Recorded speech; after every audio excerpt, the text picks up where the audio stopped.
যাদেরকে সিলেকশন করা হয়েছে, নির্বাচিত করা হয়েছে, তাদের নাম আমি এখানে পাঠ করে শোনালাম। ত্রয়োদশ জাতীয় সংসদের সংরক্ষিত নারী আসনে মনোনয়ন পাননি অভিনেত্রী চমক। 2024 সালের জুলাই আন্দোলনে অগ্রণী ভূমিকা রাখেন এই অভিনেত্রী।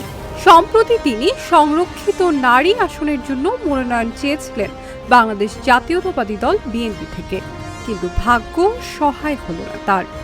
এই 36 জন বিএনপি এবং বিএনপির জোট থেকে যাদেরকে সোমবার 20 এপ্রিল নয়াপল্টনে বিএনপির কার্যালয়ে নারী প্রার্থীদের নাম ঘোষণা করেন দলটির সিনিয়র যুগ্ম মহাসচিব এবং প্রধানমন্ত্রীর উপদেষ্টা রুহুল কবির রিজভী।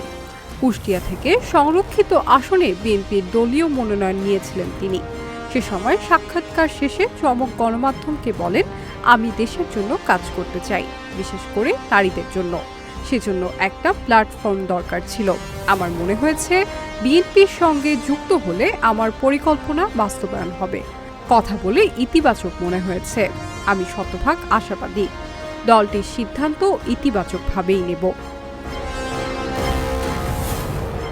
রুকাইয়া জাহান চমকের জন্ম বরিশালে, তবে বেড়ে ওঠা ও পড়াশোনা ঢাকায়।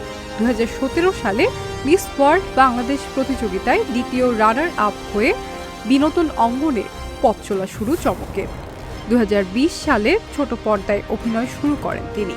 তার উল্লেখযোগ্য নাটক ও সিরিজ হল হায়দার, হাউস নং 96, মহানগর, সাদা প্রাইভেট, অসমাপ্ত ও ভাইরাল হাজবেন্ড। শাইনাল চৌধুরী, ঢাকা জার্নাল।